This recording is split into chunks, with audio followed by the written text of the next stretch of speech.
So imagine it's 2005. The internet is booming but sharing large files easily. Still a massive headache. That's the scene when Kim.com steps in with Megaupload. It was one of the earliest platforms simplifying cloud file sharing, a one-stop solution to upload files and let others download them with just a click. It's incredible, isn't it? I mean, 1 minute you're mailing physical DVDs to share big files, and the next, voila. A completely digital solution pops up. Exactly, and it took off like wildfire. Within just a few years, Megaupload had over 180 million registered users and accounted for about 4% of total internet traffic worldwide. I mean, that's astounding. 4%. That's like an unimaginable slice of internet activity back then, all thanks to a relatively simple concept, but executed perfectly. And simplicity was its genius. Megaupload wasn't just about file sharing, it expanded into this entire ecosystem. There was Mega Video for video hosting, Megapix for images, and even Megabox for music sharing. It became a go-to platform not just for personal use, but also for small businesses and creators. Oh, let's talk about that for a second. Those small businesses, they really thrived, didn't they? Give us an example. I love hearing stories like that. Sure, here's one. Picture this. A small entrepreneur, say a freelance graphic designer. Back then, delivering massive project files to clients was nearly impossible with email size limits. So they'd turn to Megaupload.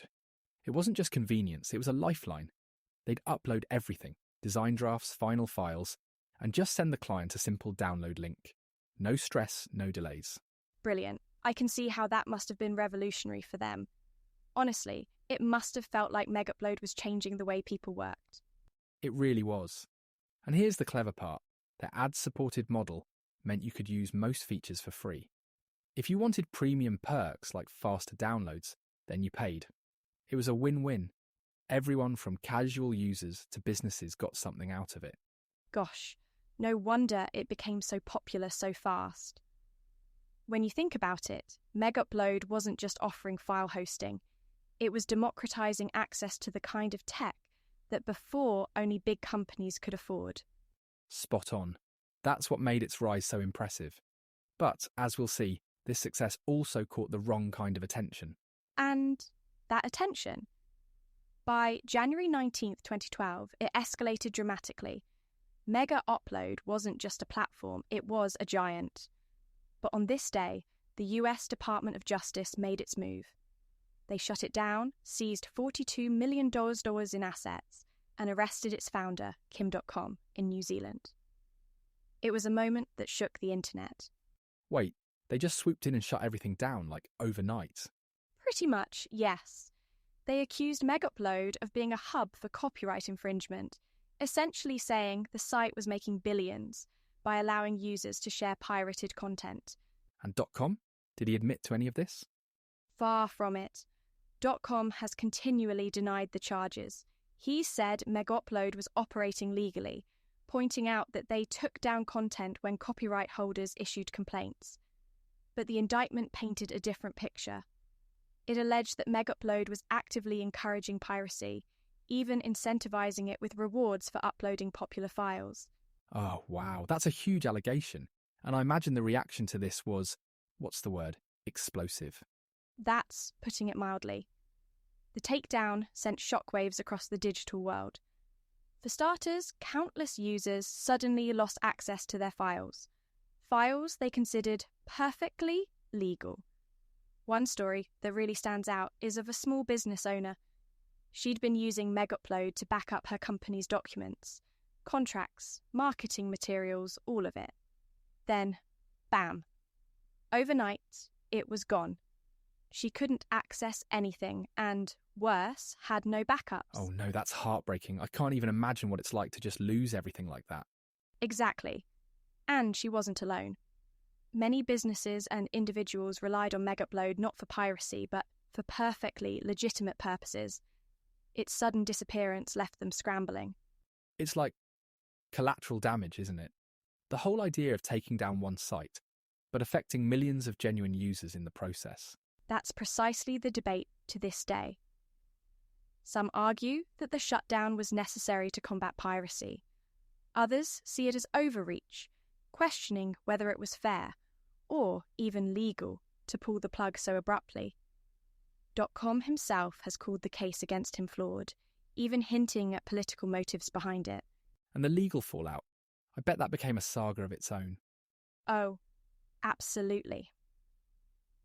.com fought extradition from New Zealand, claiming his rights were violated during the raid on his mansion. Meanwhile, lawsuits and appeals flew back and forth.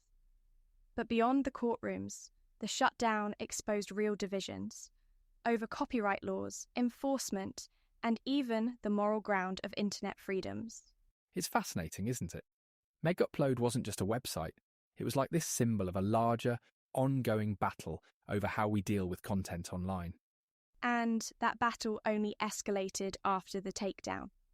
As we'll see next, it sparked outrage and even led to retaliation in the form of cyber attacks.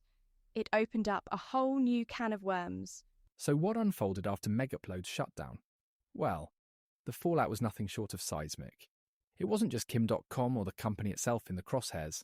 This event ignited a global online uproar, fanning the flames of an already fierce debate over internet freedoms and copyright enforcement. Right, I remember reading about that. Anonymous, the hacktivist group. They didn't take this lying down, did they? Not at all. In the days following the takedown, Anonymous launched a series of sweeping DDoS attacks. Websites belonging to the US Department of Justice, the MPAA, and even Universal Music were all hit. It was their way of protesting what they saw as an attack on internet rights. And this really underscored the cultural tensions at play. It's wild to think about. It wasn't just about Megaupload. It became this flashpoint for the whole fight over digital freedoms, didn't it? Exactly. To many, Megaupload was more than just a file-sharing site. It represented a kind of freedom. So when it was taken down, the response was about more than losing access to files. It was about pushing back against what some viewed as government overreach. And that's where Kim.com comes back into the picture. Ah, yes, the launch of Mega in 2013. That was his big comeback, right? It sure was. Pretty bold if you ask me. Exactly 1 year after the original takedown, .com launched Mega, a new file-sharing service. But this time it came with a twist. Mega touted itself as being privacy-focused, with end-to-end encryption built into the platform. .com made a point of emphasising Mega's compliance with legal standards, aiming to avoid the same pitfalls that brought Megaupload down. And did it work? Did people embrace it the same way they did with Megaupload? Well, yes and no. Mega certainly gained a following. It even reached over 1 million users on its launch day. But of course, the shadow of Megaupload's history loomed large. .com's legal battles dragged on, and the debates about copyright law and digital freedom only intensified. This whole saga, it raises some pretty big questions, doesn't it? Like, where's the line between protecting intellectual property and restricting digital freedoms? Precisely, and that line is still hotly contested. The Megaupload case became a touchstone in discussions about how we enforce copyright in the digital age. Some argue that shutting down Megaupload was justified, a necessary step to protect creators. Others see it as a cautionary tale, a case where the fight against piracy went too far and caused widespread collateral damage. And let's not forget how it shaped the tech world.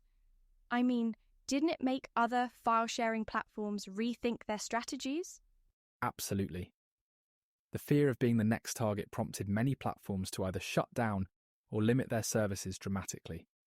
Even legitimate users started to question whether they could trust file hosting sites with their data.